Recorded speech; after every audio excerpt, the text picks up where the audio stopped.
What truly happens when the empath finally dares to choose themselves? This question is not a casual musing. It strikes at the very marrow of the human spirit. It lingers like a whisper in the dark, carrying with it the weight of untold stories. For hidden in the answer lies the secret drama of shadow and light that silently unfolds within every psyche. Picture, if you will, the empath. Tender, porous, tuned into the psychic currents of the world. For years they have lived as though their existence were merely a reflection of others, as though their own identity was but a faint echo in someone else's chamber. It is as if their value has long been measured by how much they could absorb, how much they could heal, how much they could silently endure for the fragile illusion of harmony. The empath becomes a vessel, and in that vessel the voices, needs, and wounds of others reverberate far louder than the quiet murmur of their own soul. But what happens, truly happens, when the vessel, after years of bending and breaking, finally whispers no more? What occurs when the empath, instead of asking what others require, turns inward and for the very first time dares to ask, what do I need from myself? The world, both inner and outer, trembles at such a shift. For it is no minor ripple but a quake in the collective unconscious. The empath, long accustomed to carrying shadows that were never their own, suddenly faces a stark truth. Much of what they bore was not love at all, but projection. They were made the container for the unlived lives of others, the silent scapegoat onto whom unmet wounds were cast. And for a time, the illusion was sweet, because to be needed can feel intoxicating, and to be indispensable can masquerade as love. Yet beneath this alluring delusion lies an ancient hunger, a whispering promise. If I can keep others whole, then perhaps I will never be abandoned. But the moment the empath chooses themselves, everything changes. It is as though the archetype of the sacrificial lamb shatters, giving way to the archetype of the sovereign. And still, with sovereignty comes fear, for no soul can step into its own power without first descending into the haunting underworld of guilt. Empaths feel guilt not because they have done harm, but because they dare to exist for themselves. From early childhood, the psyche is often conditioned to confuse love with self-erasure, devotion with disappearance. So when the empath says no, when they close the door against yet another demand, when they step away from the ceaseless bleeding of their psychic energy, they inevitably meet the inner accuser, that shadowy voice that hisses, selfish, cruel, heartless. And yet it is precisely here that individuation begins. To individuate is not to shape yourself into what others wish you to be, nor to wear the masks they hand you. It is instead to follow the delicate thread of your own inner necessity, to attend carefully to the voice of the self, that deep, unshakable center which knows who you are beyond persona, beyond assigned roles, beyond the subtle manipulations of those who would eagerly consume your light. The empath, in choosing themselves, discovers a painful but liberating truth. Love without boundaries is not love at all, but possession disguised as devotion. They begin to see clearly that much of their so-called compassion was, in fact, a hidden bargain struck with the world. The question lay unspoken but ever present. If I give you all of me, will you keep me safe? Yet such bargains always fail because no external force, no other soul, can save you from the ultimate task of living your own life. In this choice, the empath undergoes a symbolic death. They must let the savior complex die, the ancient archetypal mask that once convinced them they were placed here solely to mend what was broken in everyone else. And here arises a mystical paradox. When you cease striving to rescue others, you finally begin to truly see them. When you no longer feel compelled to stitch every wound to feel whole, you realize their suffering was never yours to claim. The chains that once bound you to their shadows fall away. And in releasing them, you find that you are also released. Dreams, more than waking thoughts, often foreshadow this inner transformation. Again and again, patients describe visions of standing at the edge of a dark, endless sea, carrying bodies that do not belong to them, strangers whispering demands that grow heavier with each labored step. And then in the dream, the empath, sometimes appearing as an empress, finally drops the bodies. Horror floods them, for abandoning the burden feels like betrayal, yet alongside the terror comes a startling lightness, the strange clarity of liberation. Such a dream is not cruelty, but awakening. It speaks with unyielding honesty. These burdens were never yours to bear. Your guilt is not your truth. And your light was never meant to shield others from facing their own darkness. The empath's choice of self is not the abandonment of compassion. Rather, it is the discovery of true compassion, one that begins with the self. For how can anyone pour endlessly from an empty vessel? When the unconscious is ignored, what is unlived rises up in other ways. It erupts as symptom, as illness, as depression. I have witnessed empaths who, after decades of living only for others, suddenly collapse into psychic despair. Their bodies ache with strange ailments, their souls stagger with exhaustion, and their dreams fill with devouring beasts. These beasts are not demons sent from without, but unlived aspects of the self demanding recognition, gnashing for acknowledgement. To heal, the empath must turn inward at last, must feed themselves first, must nourish their own soul with the same tenderness they once scattered recklessly upon the world. It is, however, a dangerous moment.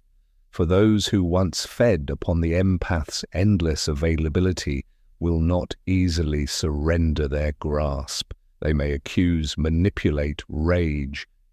The empath must learn to withstand the storm of others' disapproval.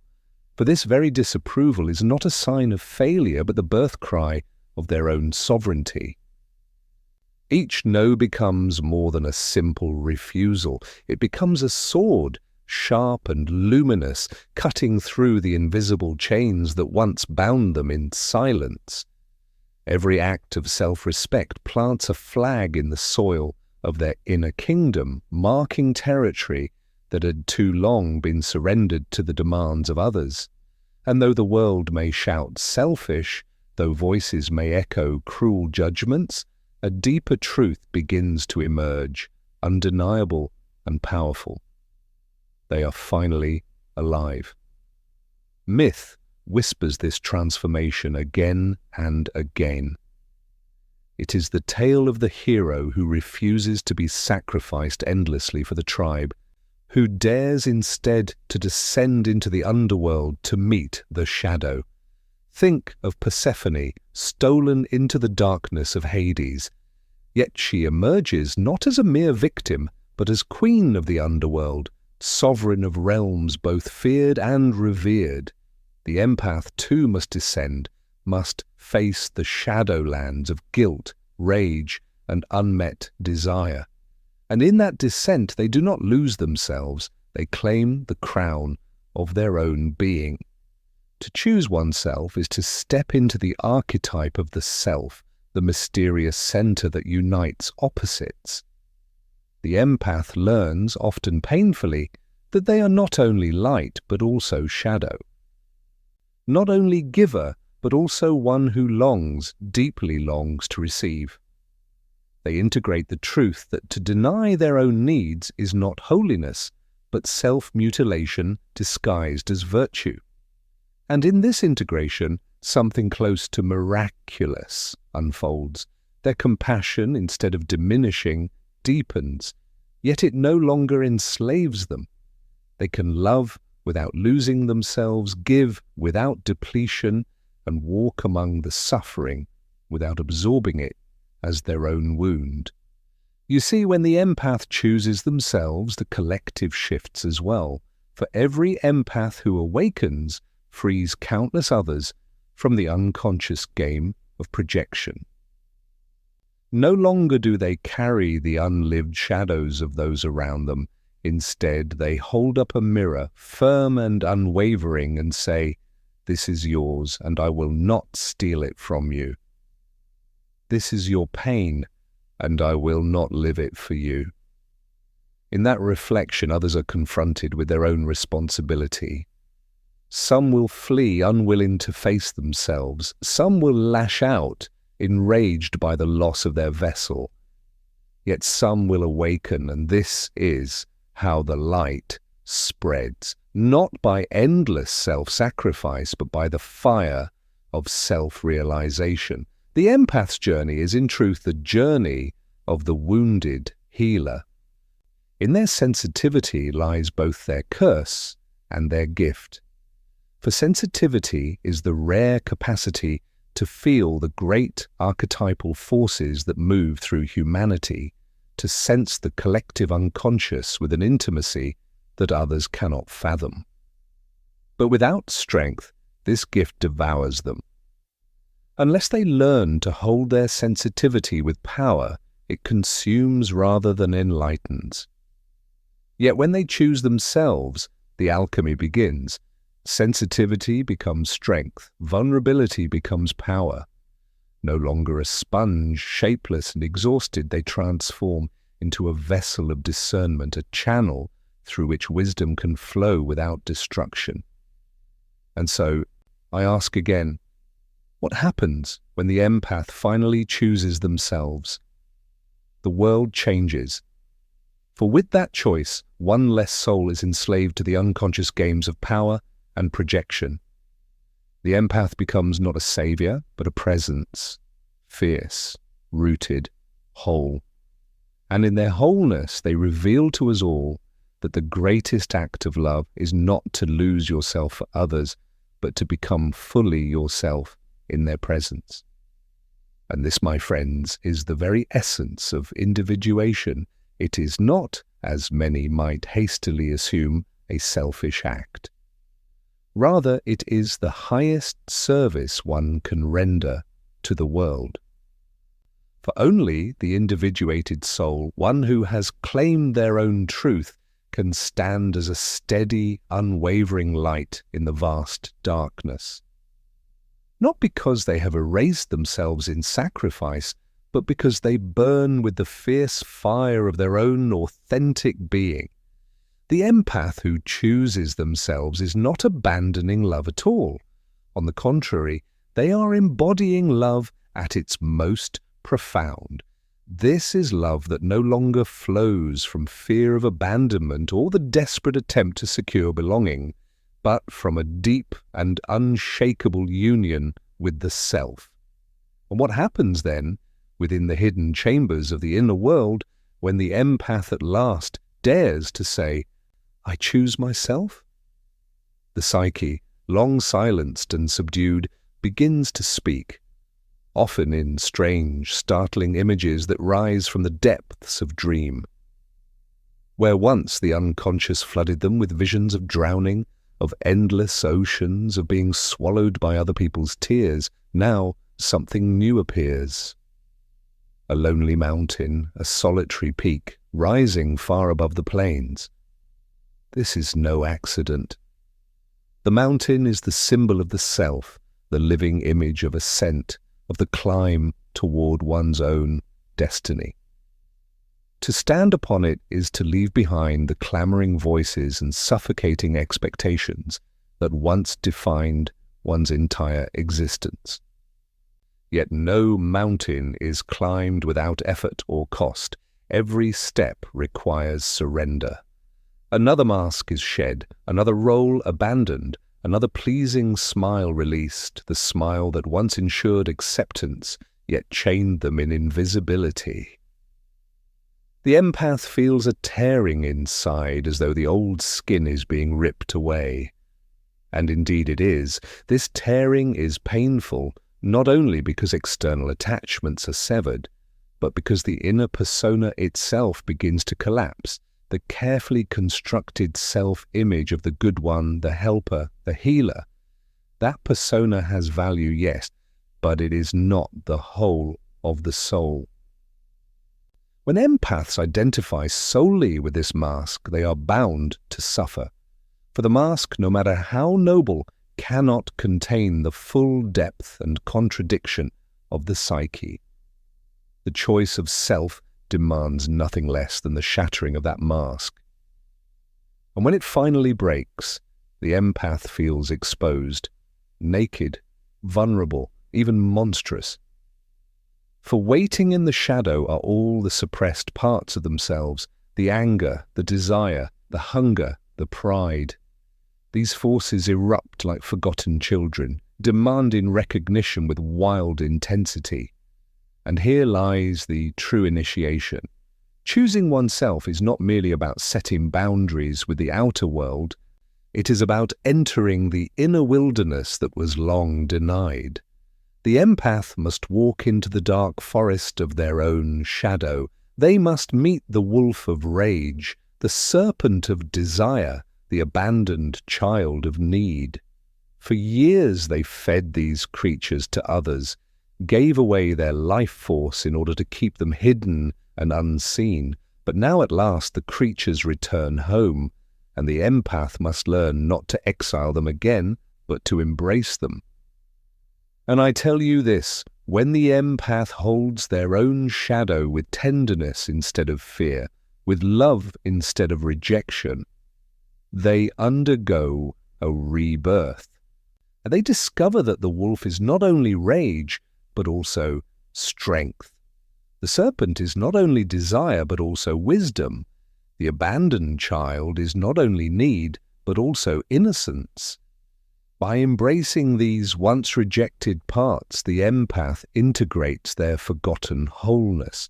They are no longer fragmented, no longer defined solely by what is acceptable in the eyes of others. Instead, they emerge as a living paradox, gentle yet fierce, compassionate yet uncompromising, open yet deeply rooted in themselves. The outer world, however, does not welcome this transformation without resistance. It reacts with turbulence, as though shaken by an earthquake. For those who once depended upon the empath's endless giving, this newfound sovereignty feels like betrayal. Friends may quietly fall away, lovers may rage with wounded pride, families may turn cold and distant.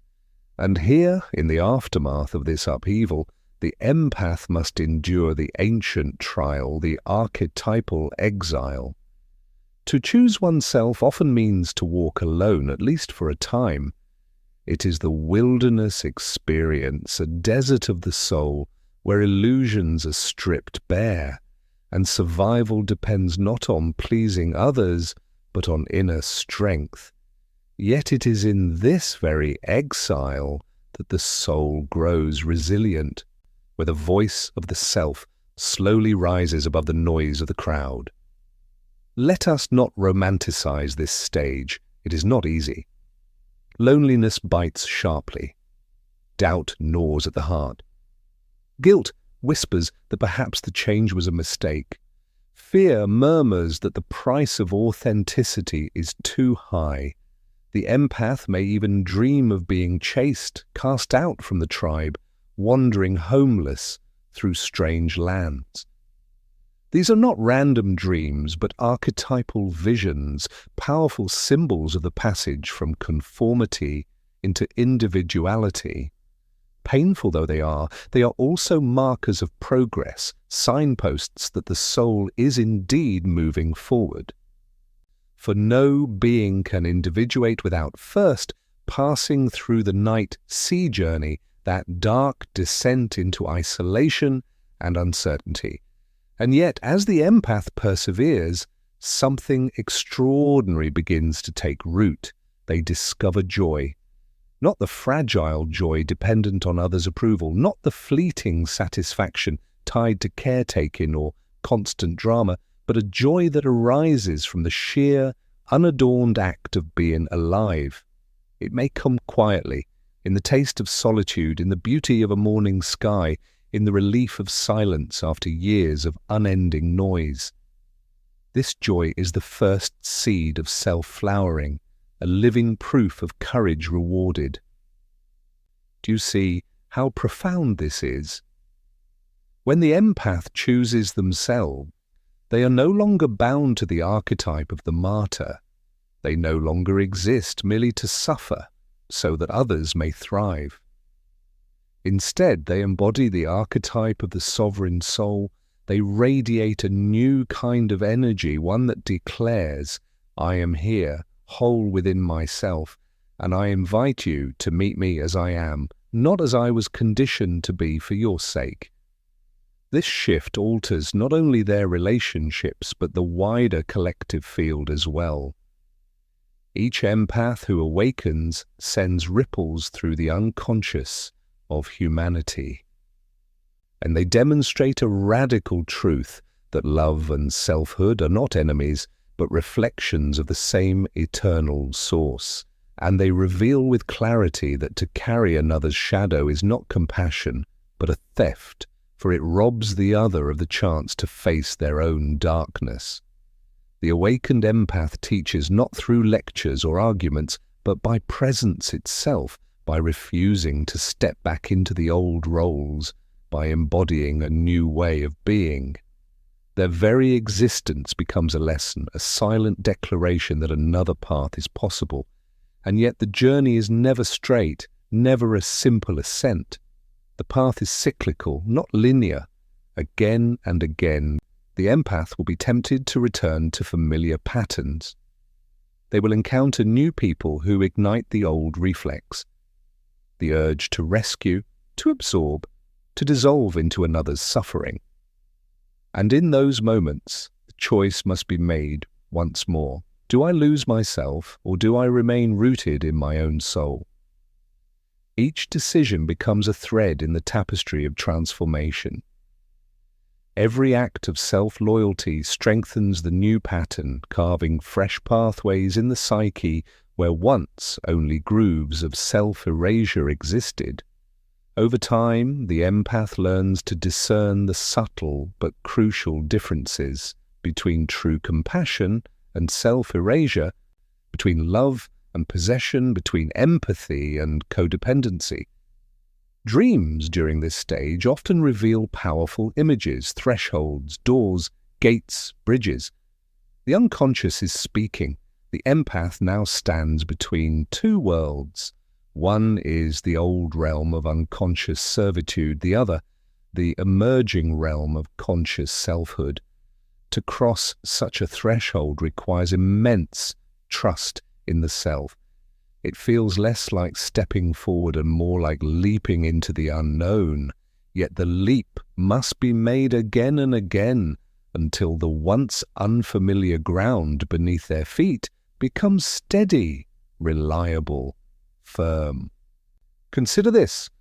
The empath who chooses themselves is not abandoning sensitivity. Quite the opposite. They are refining it. For sensitivity without boundaries is chaos, but sensitivity tempered with awareness becomes wisdom. When they no longer fear being overwhelmed, they can listen deeply without absorbing. They can step into a room, sense the atmosphere, feel the emotions around them, and yet not drown. They become like a tree, roots driven deep into the earth, branches lifted wide toward the sky. They bend in the winds of others, but do not break, do not fall. This is the true gift of the empath, strength woven through sensitivity, clarity born from once crippling openness. Once liberated from unconscious bondage, another dimension opens as well, the spiritual. For many empaths, their sensitivity is not a burden but a calling, a vital connection to the archetypal currents moving through the collective unconscious. Yet only when they choose themselves can they serve as true mediators of the sacred. Otherwise, their gift is squandered in endless dramas of personal entanglement, lost in cycles of depletion. But when anchored in the self, their sensitivity becomes a channel for something greater than personal healing. They begin to carry insights, to embody presence, to reveal the possibility of wholeness itself. And in this way, their journey transcends the merely personal and becomes transpersonal, a living expression of something archetypal. I must emphasize, choosing oneself is not arrogance. It is not narcissism. It is not a rejection of love. It is the alignment with a deeper truth, the recognition that the self must be honored if love is to be authentic. Without such alignment, love degenerates into dependency, compassion collapses into exhaustion, and service becomes slavery. Only by choosing themselves can the empath offer true love, love that honors the other as a separate being, not an extension of one's own wounds. This truth is difficult for many to accept. It collides head-on with cultural conditioning that has been ingrained for centuries, with religious teachings that glorify endless self-sacrifice, and with family patterns that demand obedience as proof of love. Yet the psyche does not lie, and the soul does not forget. The unconscious will continue to speak in its own language, through dreams, through symptoms, through crises, until the soul is honored. To ignore this demand is to invite illness, disconnection, and despair. To embrace it, however, is to invite wholeness, strength, and renewal. Thus, when the empath finally chooses themselves, they do more than take a private step. They step onto the path of individuation in its most luminous form. They become not merely healers serving others, but whole human beings in their own right. And wholeness, let us not forget, is the greatest gift one can ever give the world. When the empath chooses themselves, we begin to witness the archetypal drama of the wounded healer unfold in its most authentic form. For the empath, by nature, is drawn irresistibly to the suffering of others, not out of curiosity alone, but because their own wound resonates like a hidden echo. Their heightened sensitivity is not a random accident of temperament. It is often born out of early psychic injury, out of childhoods where survival depended on constant vigilance, learning to read every face, to sense the subtle shifts in mood, to absorb unspoken tensions before they exploded into harm. In this crucible, the empath was forged, not as a luxury of the soul, but as a necessity for survival. And yet what once saved them in youth becomes a prison in adulthood, until the day arrives when they finally choose themselves and begin the alchemical work of transforming wound into wisdom. The figure of the wounded healer, as I have described before, carries within it a great paradox. They can heal others only to the extent that they are willing to heal themselves. When they neglect their own wound, they do not escape it. They merely reenact it upon those around them, confusing empathy with enmeshment, compassion with control. But when the empath turns inward, when they stop fleeing from their wound and instead gaze into it as though into a dark mirror, something remarkable begins to stir. They discover that their wound is not a defect to be erased, but a doorway to be entered. That doorway opens into depths of the soul unreachable by ordinary consciousness. To walk through it is terrifying. It demands vulnerability. It demands the stripping away of the false persona, the collapse of the carefully built identity of the good one. Yet it also reveals what is sacred, what is numinous, what no mere psychology can contain or explain. You see, the empath who chooses themselves is in truth choosing to enter into dialogue with their own wound. They are saying, I will no longer abandon you in the name of others. I will no longer silence your cry simply to be loved. I will no longer use service as a disguise for my fear of emptiness. Instead, I will sit with you. Wounded child, broken heart, weary body. I will give to you what I once gave to everyone else. And in that moment of inner embrace, when the empath turns their care inward, the great reversal begins. The wound, once a source of endless depletion, slowly becomes a source of vision, a hidden wellspring of insight and renewal. But the journey does not end there, it deepens, for to choose oneself also awakens the archetype of the sovereign. Imagine a king or queen not as a ruler over others, but as the sovereign within, the one who governs the inner kingdom with justice, clarity, and unwavering integrity. The empath, when they finally reclaim themselves, must learn to crown this inner sovereign. No longer can they allow the fragmented voices of guilt, obligation, or subtle manipulation to rule their choices. Instead, they must anchor themselves in the true authority of the self. And the sovereign, let us be clear, does not rule by pleasing nor by appeasing.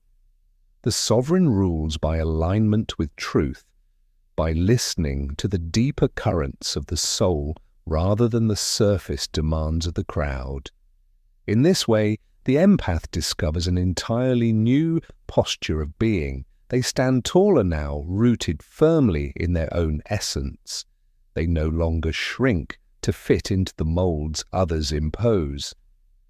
They no longer bleed themselves dry in order to prove their worth. They no longer confuse compassion with compliance or empathy with erasure. Instead, they radiate a quiet, undeniable power, one that is felt more than it is spoken. Others sense it instinctively, even without words. Here stands someone who cannot be manipulated, who cannot be guilted into self-betrayal, who cannot be seduced by the mirage of false intimacy. And because of this shift, their very presence alters the dynamics of every relationship around them.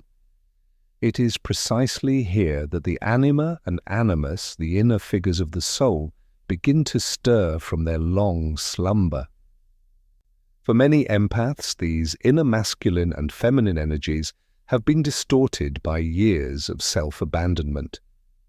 The inner animus may appear as a harsh inner critic, driving them to serve endlessly, to prove themselves without rest. The inner anima, on the other hand, may appear as a shadowy seductress, luring them into enmeshment with others as a substitute for true connection. But when the empath chooses themselves, these figures are summoned forth from the shadows into the light of consciousness. The animus, once tyrannical, transforms into a protector, a guardian of boundaries and direction. The anima, once manipulative, becomes a luminous guide of intuition, creativity, and inner depth. In their sacred marriage, the empath discovers balance, the union of inner masculine and feminine that gives birth to wholeness. At this stage, the dreams of empaths often reveal powerful marriage imagery. These are not always literal weddings, but symbolic unions, visions of standing at an altar with an unknown figure, or of two rivers merging into one vast current. Such images are not accidental. They signal the integration of opposites, the harmonization of anima and animus within the soul. And from this integration arises a new and resilient strength, the capacity to love without losing oneself, to give without depletion, to stand fully in intimacy without dissolving into another. Let me tell you something vital. When the empath chooses themselves, they often awaken to anger. This frightens them deeply, for they have long been conditioned to suppress it. Anger, they were told, was dangerous. Anger risked abandonment. Anger was a sign of being unworthy of love, and so for years they buried it, swallowed it, locked it away. But now, in choosing themselves, anger arises not as destruction, but as protection. It is the fire of the inner sovereign, the sacred flame that clears illusion, the sword that cuts cleanly through manipulation and deception. It becomes the boundary that declares with fierce clarity, here and no further. To welcome this anger is not to become cruel, but to reclaim a vital instinct that was stolen long ago. Anger, in its purified form, is not hatred, it is clarity. It is the energy that says, I matter, my soul has value, my essence is not negotiable. Without this force, the empath remains endlessly vulnerable to exploitation, forever at the mercy of others' demands. With it, they finally step into dignity. This is why individuation is never a gentle stroll through gardens of peace, but a fiery ordeal through forests of shadow. To integrate the shadow is to allow what was once forbidden, anger, independence, sovereignty, to rise into consciousness and be honored at last. The empath must learn, slowly and painfully, that these forces are not enemies, but long-lost allies. To reject them is to remain fragmented, torn in pieces. To embrace them is to walk whole into the center of their being. And wholeness, as the psyche reminds us again and again, is the very goal of the soul. But perhaps the most profound shift occurs in how the empath relates to the collective unconscious. Before choosing themselves, they were like open fields, unguarded, exposed, absorbing the psychic debris of everyone around them. Every unspoken grief, every buried rage, every projection clung to them like invisible weights. They mistook these burdens for their own truths and wondered why they felt so heavy, so endlessly tired. Yet once they awaken, a different kind of vision opens. They begin to discern. They see clearly that much of what they once called my feeling was in fact the feeling of the other. They learn to distinguish what belongs to them from what belongs to the collective, and in this discernment they discover a new role. They become mediators between the personal and the collective unconscious. They can listen without being consumed. They can see without being blinded. They can feel without being drowned. And this, I must emphasize, is no small task, for the unconscious is rising all around us, breaking through the cracks of culture and psyche.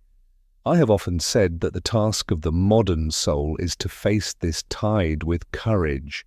The unconscious is not going away, it swells, it surges. The unconscious empath is overwhelmed, devoured, carried away in its flood. But the awakened empath stands differently. They become a vessel, a lighthouse, a translator of the unseen.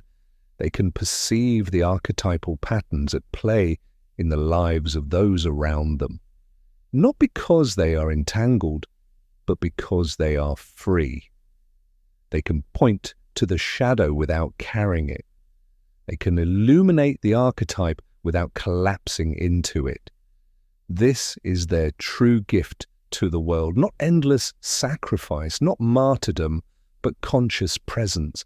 And so when we ask once again, what happens when the empath finally chooses themselves, the answer grows richer and more radiant. And they do not merely gain freedom for themselves, they transform the archetypal field.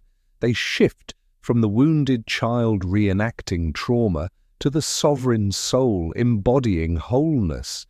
They shift from the unconscious rescuer, always depleted, to the conscious healer, rooted and clear. They shift from the devoured vessel to the discerning mediator.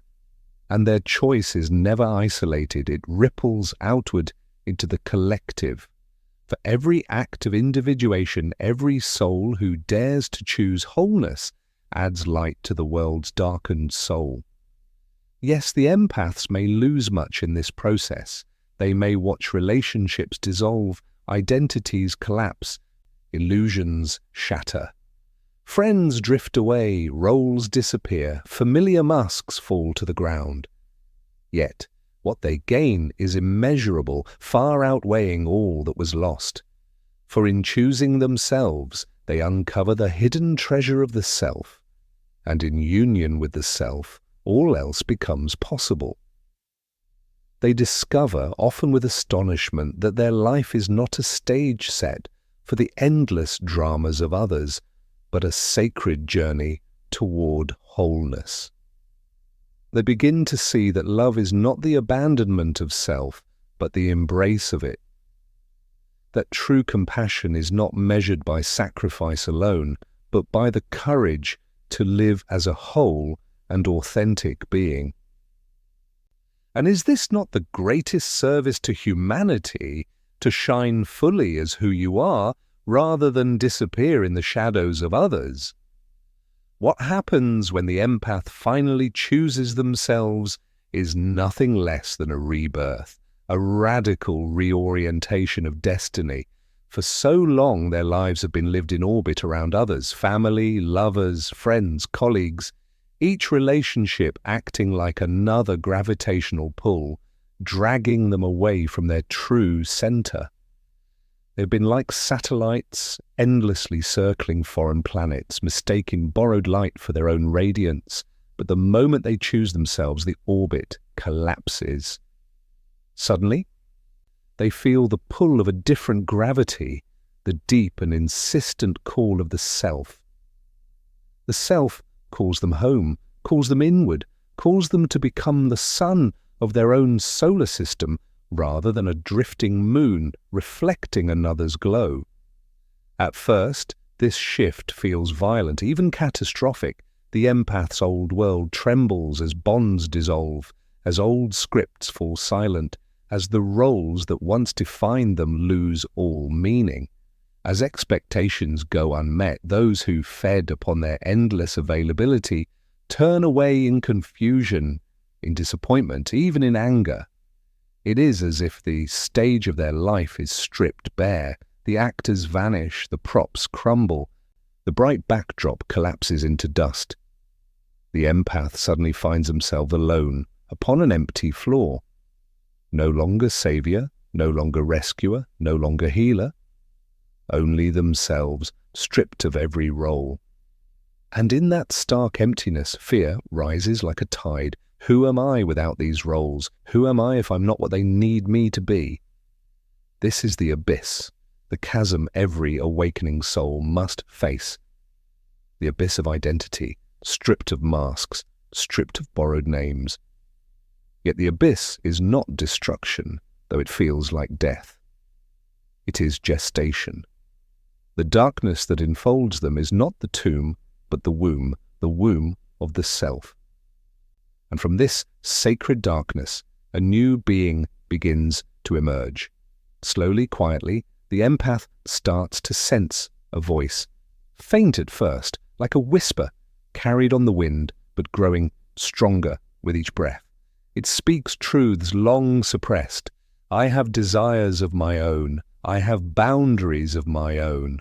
I have a life that belongs not to them, but to me. This voice is not arrogant. It is not rebellion for rebellion's sake. It is sacred. It is the voice of the inner guide, the eternal spark of the self that has waited patiently, faithfully, through all the years of silence for recognition. To follow this voice is to step boldly onto the path of individuation. And as this voice grows louder, dreams too begin to transform. The empath may dream of finding keys, small and shining, keys that open hidden doors. They may walk through rooms within their own house they never knew existed. They may meet figures who gift them with symbols, rings, cloaks, swords, each one a reminder of the power they once gave away, now returned to their hands. These are archetypal messages announcing that the inner kingdom is awakening. The empath, who once felt powerless and small beneath the weight of others, now begins to discover hidden resources, energies long buried beneath layers of self-denial and silence. It is as if forgotten wells of strength suddenly flow again. The psyche rejoices in images of renewal, in visions of hidden treasures unearthed, in symbols that whisper of rebirth and possibility. Each dream becomes a signpost, each image a lantern guiding them deeper into their own mystery. And then comes the revelation. The empath realizes they were never weak. What they once mistook for fragility was simply unrecognized strength. Their sensitivity, long a source of pain, transforms into their greatest power. Their vulnerability, once exploited and used against them, is revealed as a profound gift. For now their openness is no longer uncontrolled absorption, but conscious perception.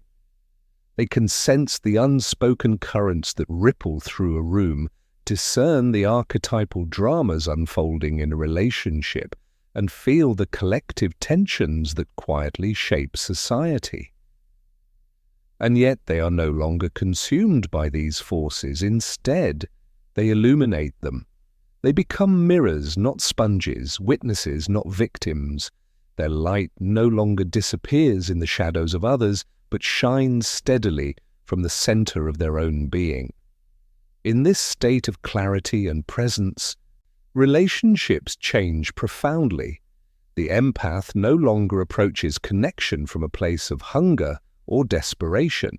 They no longer whisper, "Love me because I disappear for you." Instead, they stand whole within themselves and invite others into a bond of wholeness. They are no longer afraid of being alone, for solitude itself has become their sanctuary, a place of restoration rather than exile. And because they no longer fear aloneness, they no longer accept the half-loves, the subtle manipulations, the conditional affections that once defined their connections. Instead, they draw near only those who can meet them as equals, not as parasites, not as takers.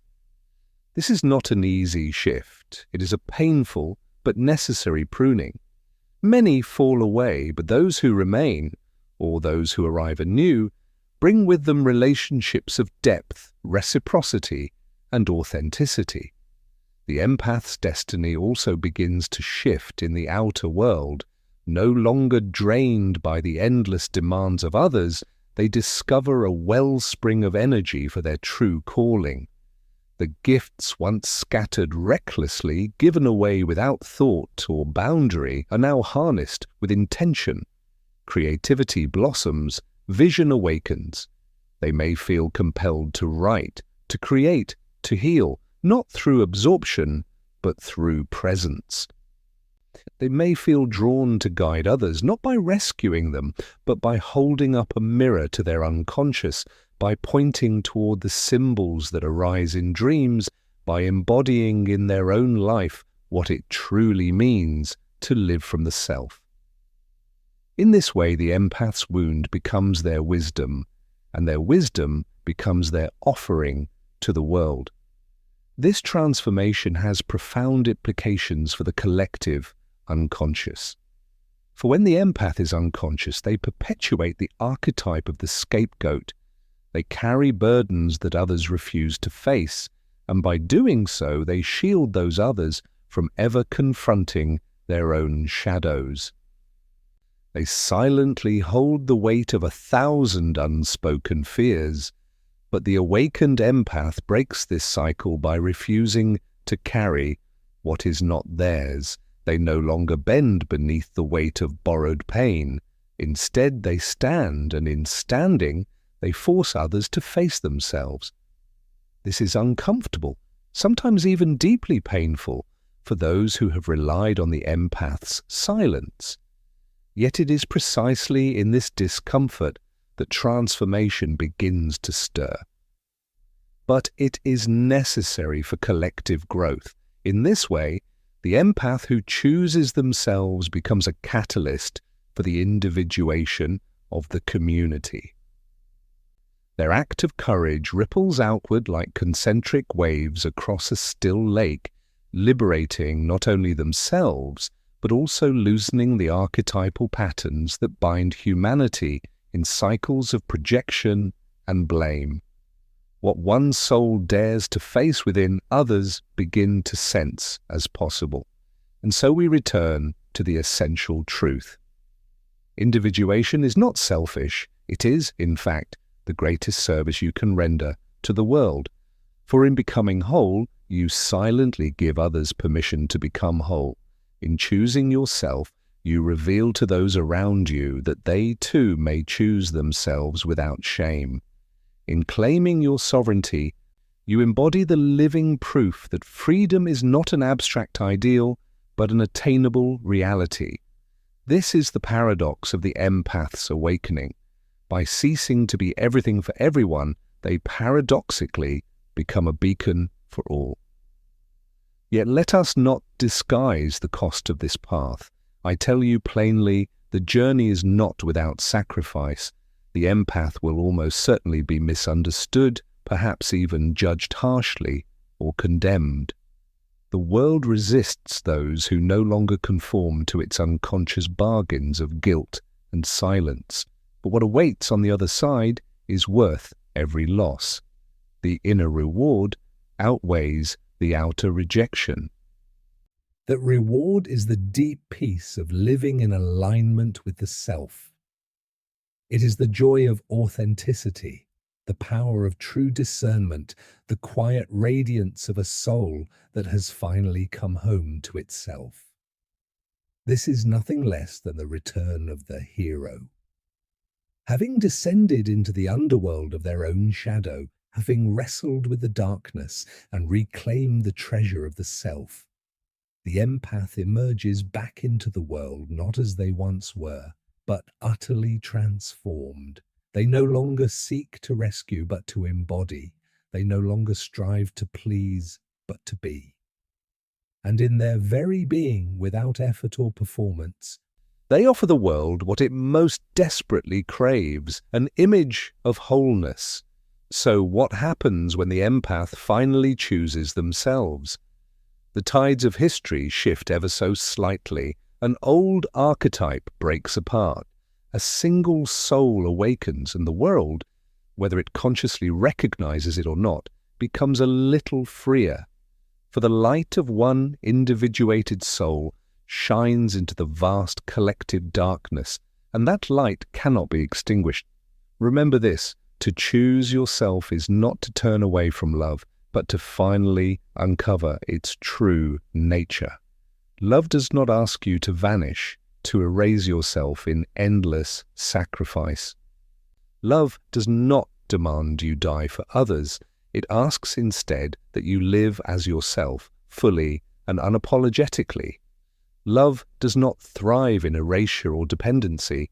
It thrives in authenticity, in the radiant exchange between two sovereign beings who meet as equals. And so when the empath chooses themselves, love is reborn, not as possession, not as bondage, but as freedom and luminous connection. And in that moment, the empath ceases to be merely an empath. They become what they were always destined to be, a whole human being, luminous, rooted, alive.